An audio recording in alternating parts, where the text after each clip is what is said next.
So now we'll move on to the action items. We have a very, very full agenda tonight.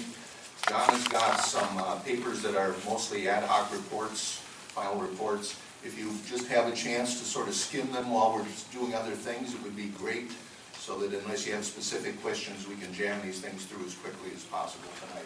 So John will just hand these things out, take one, pass it on, and Jonathan Fleming, when you get the rest, would you pass them on to the audience? So it's just an attempt to try to push this thing along tonight.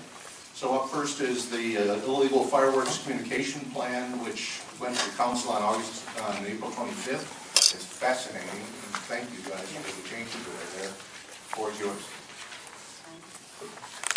How much time do you need for this? 15 minutes. And then as long as you want to talk about it. Okay. I'll time it. Take it 15 total minutes. Yep. Great. Good evening.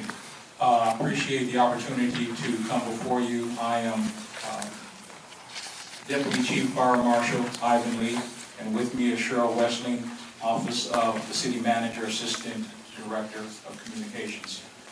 What we want to present to you is our efforts that a number of departments here in the city have engaged in the area of illegal fireworks, from San Jose PD, PRNS, Fire, IT, Office of Communications, Parks, Code Enforcement. And what we want to present basically is our plan to address the illegal activities of fireworks throughout the city.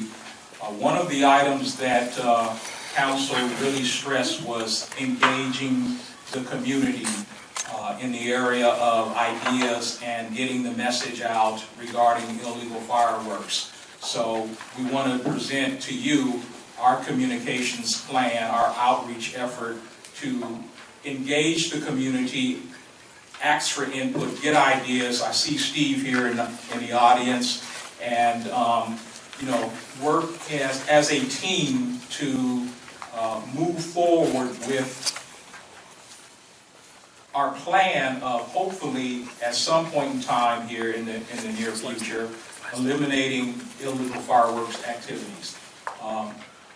Although at one point in time fireworks may have been a joy, and at one time it was legal, it is now illegal. And there are a number of community members that are suffering as a result of illegal fireworks activities, as I'm sure you're aware. We have many veterans who have served in engagements coming back, and when they hear all of this activity, it causes psychological and emotional stress for them. Those that have animals, I'm sure if you're aware, you've seen what your animals do when they hear all this activity as well.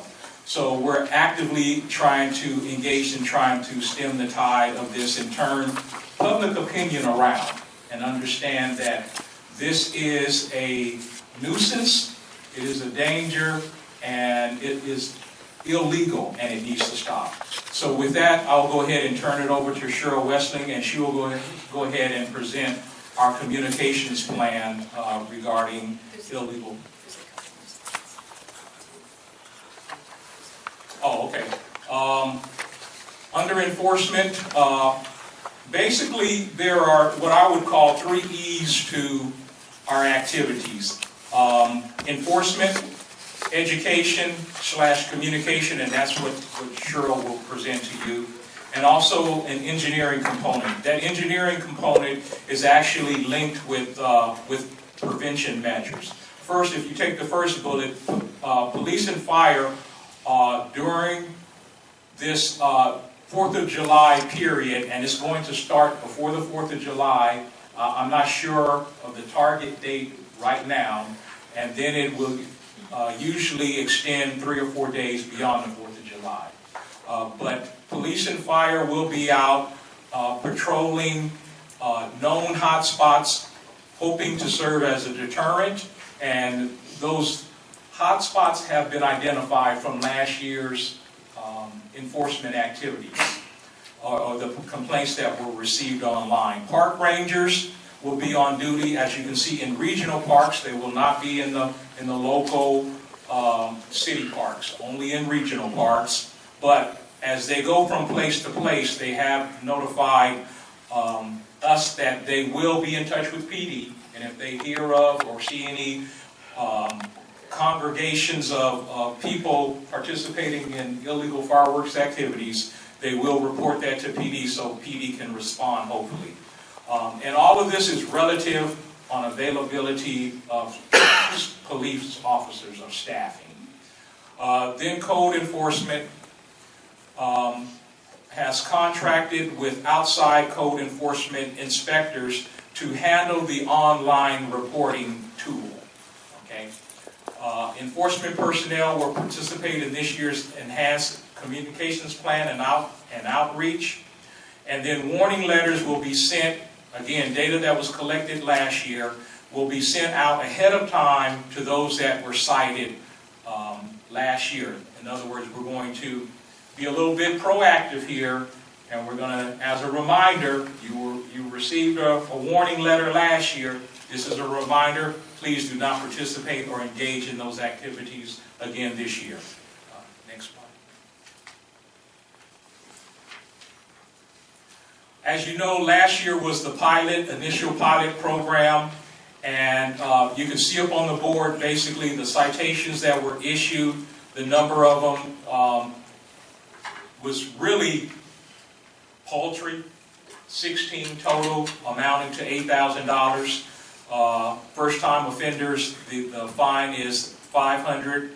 Then second offense within a 12-month period is $700. Third offense in a 12-month period is $1,000.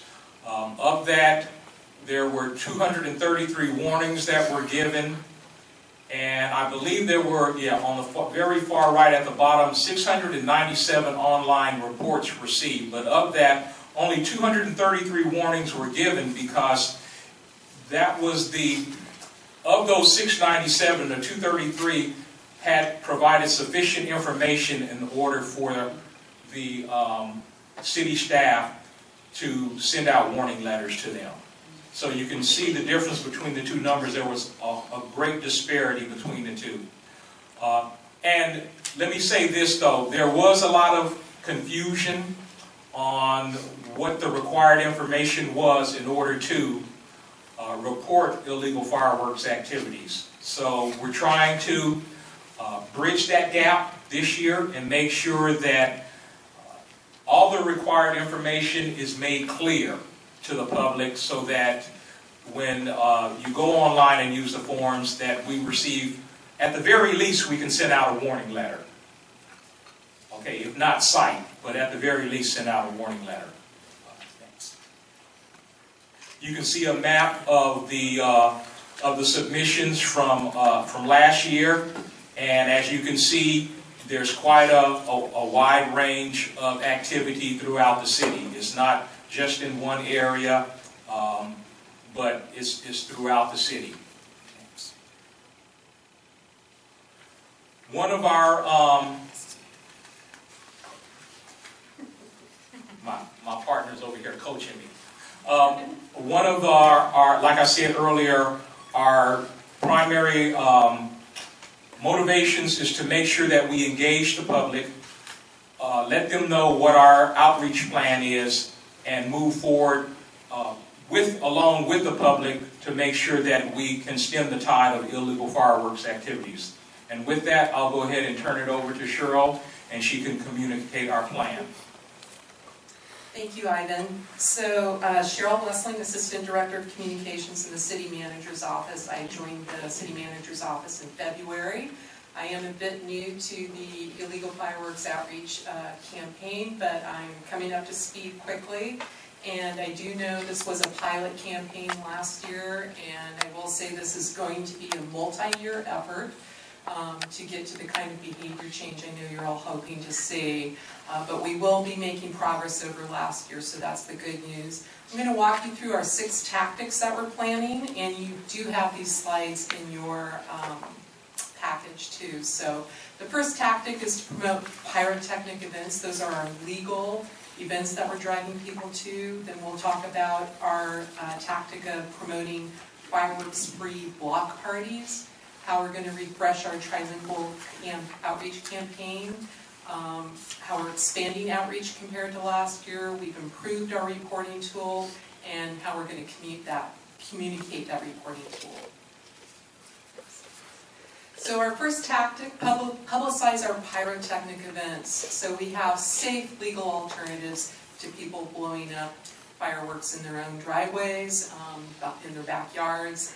And it's really important that we have an alternative for people. That's an important principle of behavior change, is that you overcome barriers, you reduce the barriers to the desired behaviors. So by giving people something, an alternative to go to, that's very helpful. We will be publicizing all of the San Jose events. These are all taking place this year on July 4th, with the San Jose Giants also offering some other dates of celebrations. And we will also promote the events in our neighboring cities. We want to encourage more events, and our Office of Cultural Affairs has a toolkit that people who want to put together a professional display can use. And our Almaden Lake event is an example of the kind of event that we'd like to see more of. If we have more events in the city, then again, people have an alternative. Next. Our second tactic is promoting our fireworks-free block parties. This is a new tactic for this year, and the idea here is that the city is very happy to promote neighborly gatherings, and we can help promote that by waiving the fee for a block party permit. Those street closure fees are $175, and on July 4th, people who want to have a party on July 4th can get their permit for free. When they sign those agreements, they are signing that they will not use fireworks or amplified sound. And part of our strategy is that our enforcement personnel will visit the site of the party, the day of the party, talk to the host, talk to any of the neighbors who happen to be around, and in a very positive, friendly way, remind them that fireworks are illegal. And then just showing up as enforcement personnel makes an impression that, hey, we're here, we know you're having a party, remember fireworks are illegal. So if we can encourage more block parties, then we also have a way of knowing where the parties are, and the enforcement personnel can visit in advance. Importantly, we want to refresh our trilingual outreach campaign from last year. So important to the branding principle, we're going to keep the art the same year after year, because that helps build recognition of what this illegal fireworks brand is about. But we're going to improve the messaging. One of the things we learned last year was that the reporting tool did not have a strong enough presence. The new flyers, which show how we've improved, are on the table over here. I don't know if you grabbed them. But this year you can see that we, in this bottom right corner, have strongly highlighted how to report. And the URL for the reporting tool is simply sanjoseca.gov/fireworks. Right now, the tool is up. We went up this morning, so very happy to report we're on progress, and I encourage you to look at it and give us feedback on how you think it works.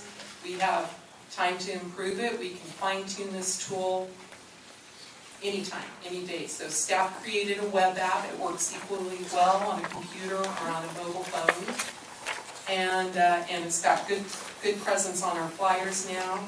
And we will again have this artwork with the stronger presence of the URL on billboards, on buses. We're going to push it out through our social media, Nextdoor, Twitter, Facebook. It'll be on our Civic Center TV. It'll be in the movie theater previews. Very similar tactics to last year, but improved messaging.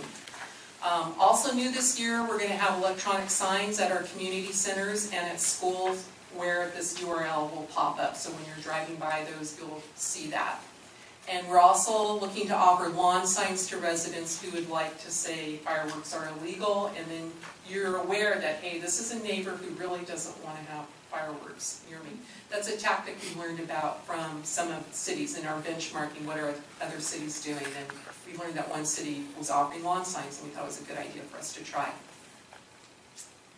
We're also going to expand our outreach contacts, so enforcement personnel will be attending some events.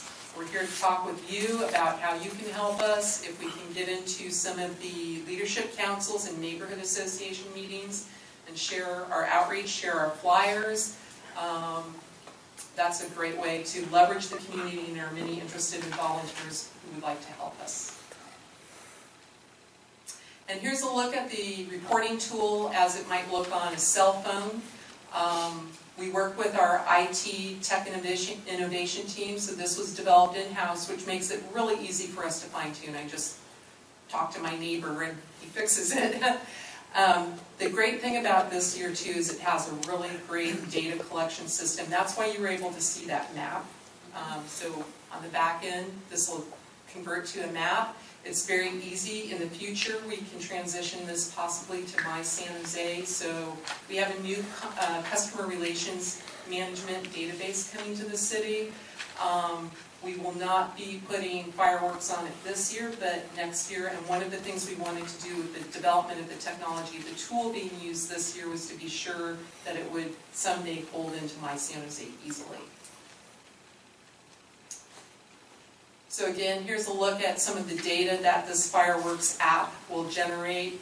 When you fill it out, you don't realize it, but on the back side, a nice set of data is collected. It can be mapped. It can show the enforcement personnel the comments, and it generates reports. Importantly, we need to communicate how to report. We know we need to improve on that from last year. So for people who don't have a cell phone or a computer, they still will call 311, and we will make sure that all our 311 staff will have a script, and they will tell the caller, if you have a computer, the best way to report is to use the online form. If you don't, happy to take your information from you. We learned that our police staff are planning on staffing up so that there are enough people to receive an influx of calls. I believe that was one of the problems last year. So we are planning more staff to handle those phone calls. And then communicating how it works. What we want people to know is their report is important, it's helpful, but it does not necessarily initiate the dispatch of enforcement personnel. What it does do is it enables administrative citations or warning letters as possible, and that requires accurate and complete information. The nice thing about the way the app is designed, those of you who are familiar with filling out online forms, if you see that red asterisk, you're being told it's a required piece of information, and you actually can't complete and submit the form unless you completely fill it out. So it's a little more intuitive for the user this year. And with that, are there any questions? Okay, are there a lot of questions? Kind of just raise your hand if there are a lot. Do you want to go around the horn one time? Kind of keep the whole thing under control and limit yourself to 2 questions. How about we'll do that? We'll start down here with John. Yeah, so I had two parts. Oh, sorry. John Semanek, District 4. I have a question about, at least in our district, it's not just the 4th of July, it's other cultural celebrations like Chinese New Year that goes on for weeks on end. It appears to be for weeks on end. So is there any intent to expand this beyond the 4th of July? So that's the first part of my question. The app at some point in time, or the online feature, will be made available sometime in the coming future, so that it will always be up and available 24/7, 365 days of the year. However, specific times of the year, personnel will gather information. And right now, one of the issues that we have in this city is a staffing issue. We don't necessarily have enough people to engage the workload that we have. And so it will be up, but only specific times of the year will that data be collected. Okay.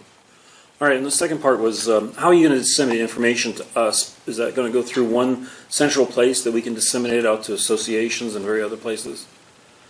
As far as informational things that you would send out to the community that we could route out? The flyers are at San Jose, right now, when you go to sanjoseca.gov/fireworks, you will find our flyers there. The English one is done, the Vietnamese one will be done by the end of the week, and the Spanish one is also done, and those can be downloaded from the form. We're also going to be printing massive quantities of these, and we'll bring them out to whoever wants to help us distribute them. And then the lawn signs, is that available through you? Yes. Okay. Thank you.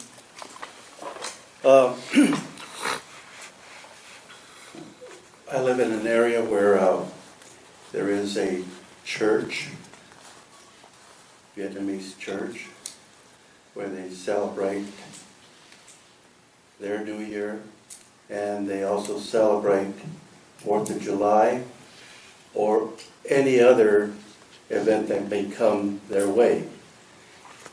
And it's a nuisance to the community, and that's located on Alvin and Flanagan.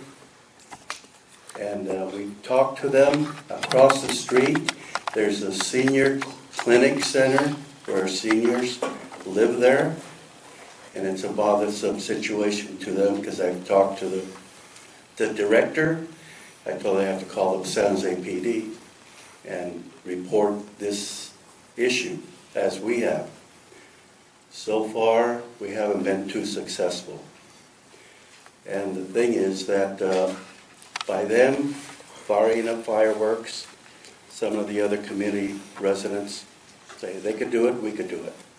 Even though I put out a newsletter to the community every month, and then now this time around instructing them, fireworks are illegal. If they catch you, you're going to get fined. I didn't put a $ fine, but that's what I told them.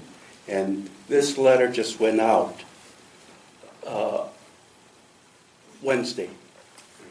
That was today. Thank you, Rob. And, Nick, anything? Pardon? Thank you. Nick, have you got anything to, any questions? No. Carmen? Olivia? Hi there, Olivia Navarro, District 6.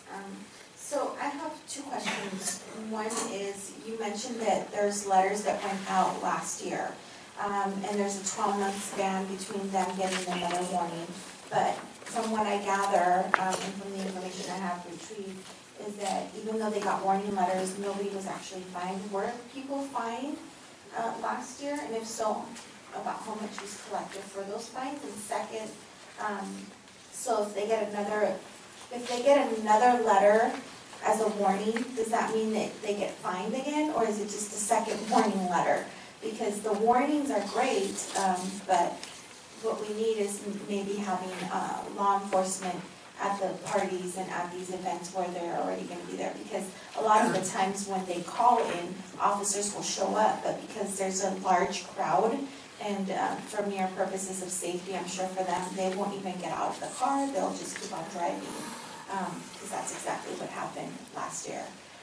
Can you elaborate on that, please? So there's this distinction between a citation and a warning letter. The citation is when you have enough information in order to cite. It can either be you observed it, the activity, or enough information was provided online to identify the person, the address, and the activity, and therefore you can issue a citation. If there was insufficient information, that is what produced the warning letters.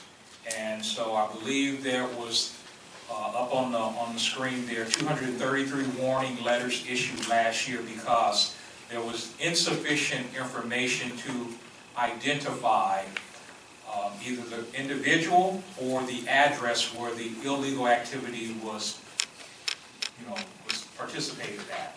And so that generated a warning letter only. And so if the purpose of the warning letters going out ahead of time this year is to serve as a reminder / deterrent, hopefully, that you were identified last year as participating in illegal fireworks activities. We kind of have you under the radar, if you would, okay? Please do not engage in this activity this year. And so that's the purpose of the warning letters going out ahead of time this year. So that's separate from citations, but again, enforcement officers, PD, along with fire, will be at identified hotspot areas as well, though, to serve as hopefully as a deterrent before those activities, start in place. So what are fines collected? There were 16 citations last year, which amounted to $8,000. So they're gonna get warning, they're also gonna get another warning letter saying, For get those another that, one within 12 months, remember the fine's higher. So my question is, the people, the 16 citations and the 233 that got the warning letters are gonna get another one ahead of time, correct? correct, And then the rest of the people, because we don't really have an address, they're just gonna be looked at as hotspots, so the officers can kind of look at the area and make sure that, correct. okay, thank you. Thank Jim? you. Yes, Carter from District 6. Thank you, Chief, for being here to explain a little bit more about your illegal fireworks planning and what you're doing. And I really appreciate you being proactive this year and bumping up your website availability to May rather than waiting until like the 1st of July to do that. A couple of my questions were already answered. One about the lawn signs are going to be available in a couple of weeks. I think it's really critical as commissioners that we get out and we go to neighborhood associations and District 6 leadership groups and talk to our neighbors personally to let them know that fireworks are illegal, because what I found out is that a lot of people don't know that fireworks are legal. They say, well, I hear them going off all the time, they must be legal. No, they're illegal, and I think it's very critical as commissioners that we get the word out that fireworks are illegal and you will be fined if you're caught using them. My question is for you, Chief, is fire also staffing up more fire companies? I heard you say the police was staffing up more units, more dispatchers, also more police units, and also, Chief, are they going to be staffing up more fire companies to be on patrol in parks and different hotspots areas? I haven't heard that as of yet from DFO. And as far as the inspectors go, all of our inspectors, as you know, we have currently 11 inspectors for the entire city. At each of the pyrotechnic events, though, we have 2 inspectors assigned to each of those locations. So right out of that 11, that's 6 that are drawn down, that won't be able to pair up with officers to go citywide.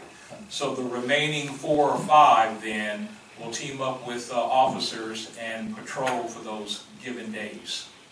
And also, for those that were unaware, there's only certain individuals who are able to write citations. PD, fire inspectors, and code enforcement officers. And that's it. Not fire companies. Not fire companies. But fire companies can identify you. Yes. And send that information along to us.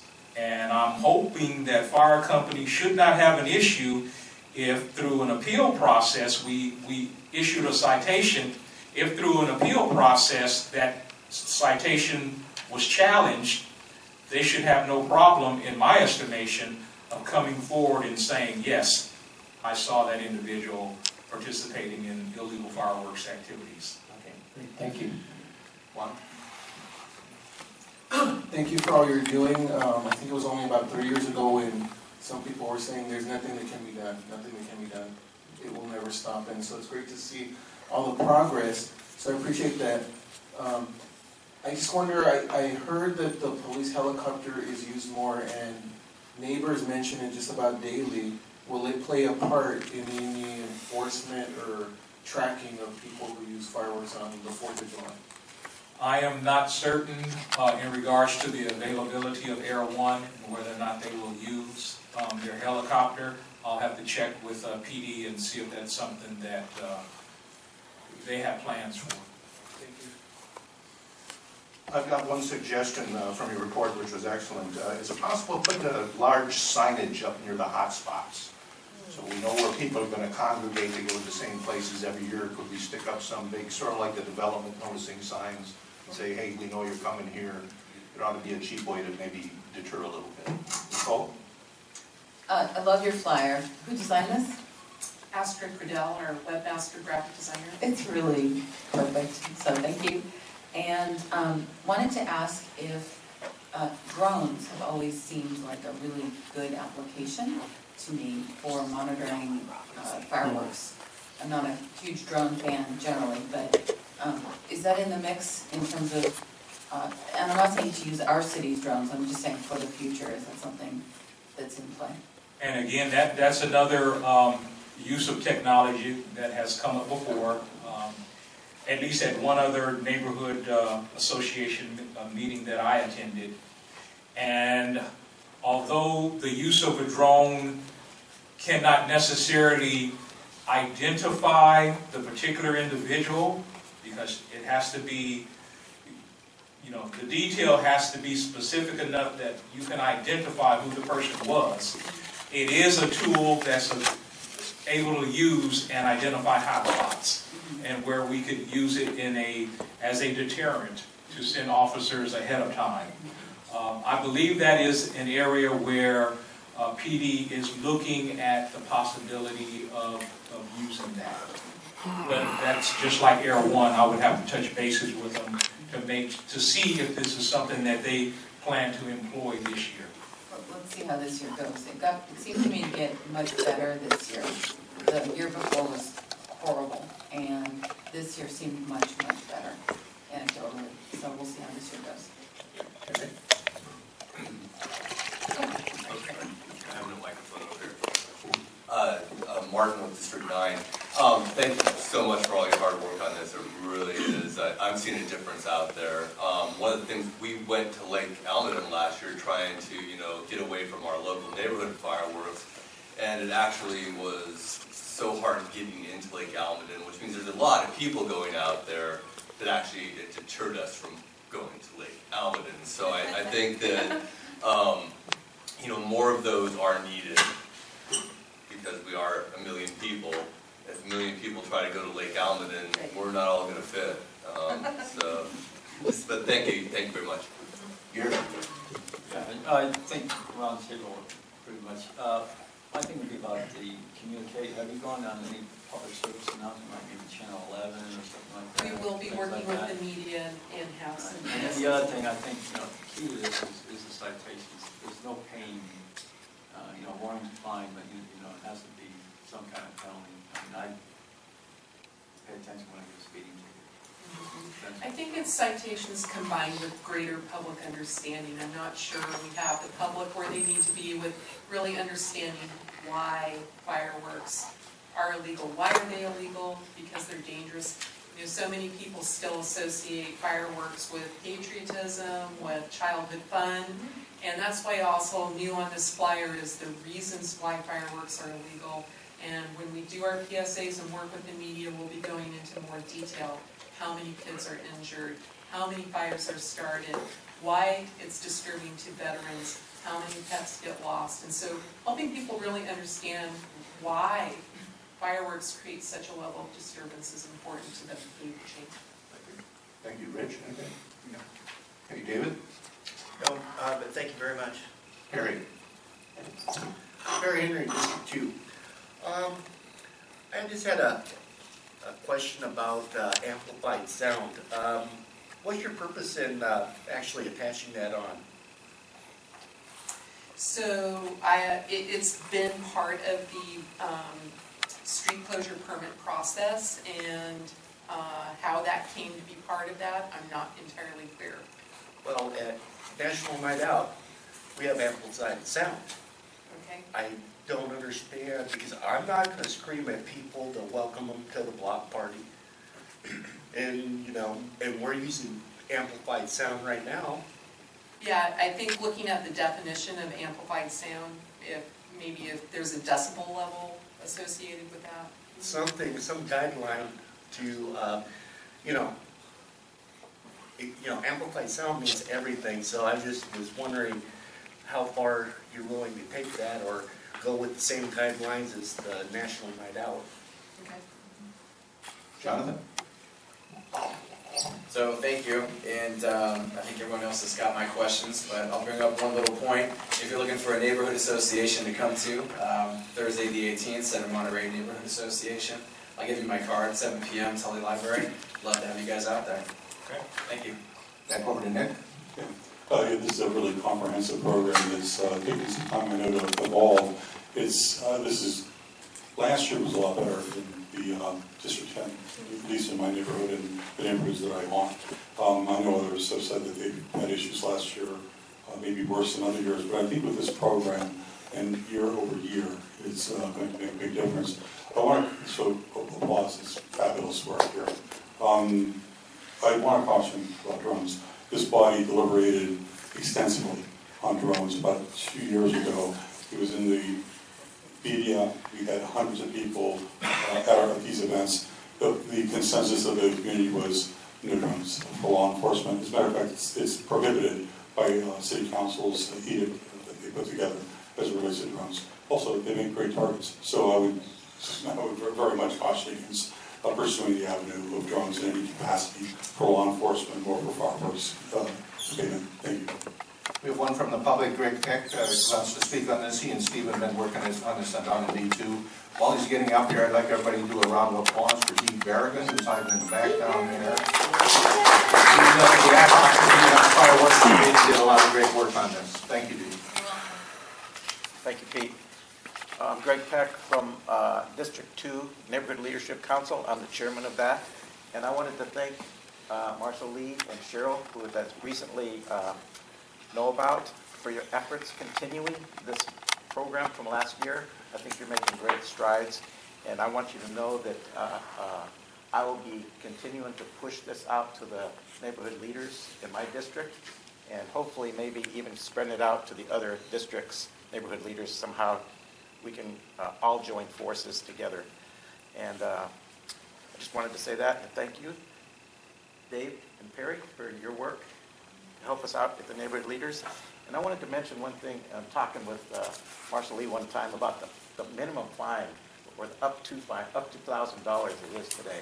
That seems like not enough to me. Is there any work going on to increase the fine to some higher number to really drive it home that this is not a good thing? Thank you. Currently, right now, there's no effort that I am aware of, and I had previously expressed my opinion in terms of the fine amount, that if I were an individual who was engaged in this illegal activity and I had gone through wherever and purchased $400, $500, $600 worth of illegal fireworks, there's a cost and risk and cost benefit here in my eyes. $600, $500 fine, will I risk it or not? And probably, to be honest, where I am now financially, I would probably risk it. But if the fine were $5,000 or $2,500, now I may be unwilling to risk that loss. It's more detrimental to me. And so, obviously, there is that factor. Is there any way that we could push that up to where it could be discussed at higher levels or different levels? To be honest, I think you would get more of an ear if you, as a constituent, got in the ear of your council member. All right. Because I'm a city employee. Gotcha. And I'm just another worker bee. All right. However, as a voter, as a constituent, you have a lot of power and numbers behind you as well. Thank you. Mm-hmm. Okay, we have one last thing here. One second, Olivia. One more speaker, Sandra Weber, is it? Webby? Yeah, it's Weber. Okay, thank you. District 6? Hi, this is actually, can I just talk now? I don't know. I can just talk like this, right? Speak loud. Just speak loudly. Right here. This is sad because I'm actually in the A&B. Oh, there we go. Yeah, okay, great. Hi, well, we're actually closing on a place June 6th, and so I just arrived from Asia after 15 years, and we're making San Jose our home, so we're very excited to be here. So I'll be in District 6. I just wanted to say with the flyers, it might be great to make a Mandarin Chinese character flyer, especially around Chinese New Year, because I know they celebrate that for several weeks. And the other thing is, I love the ideas of the alternatives, because let's say I heard about the Vietnamese love to celebrate, so maybe we could make that a kind of a win-win thing, bringing more of their culture in, like shutting down a street party. I mean, you may do that, or just opening up the street and saying, hey, come on in and teach us more, and about food, or their ideas of culture. Same thing around Chinese New Year. I know they love dragon dances, and I don't know what your ideas are on sparklers, if you classify that as a firework, but you could have that on a street, just shut down a street and say, okay, teach us more about your culture. So, thank you, I love what you're doing. Thank you, Sandra. Okay, we're gonna have to wrap this up. We're gonna move on now to the sales tax thing. Thank you two for coming. Only one question each tonight, I know you were jammed for time. Really appreciate it. As you can see, this is a really hot issue.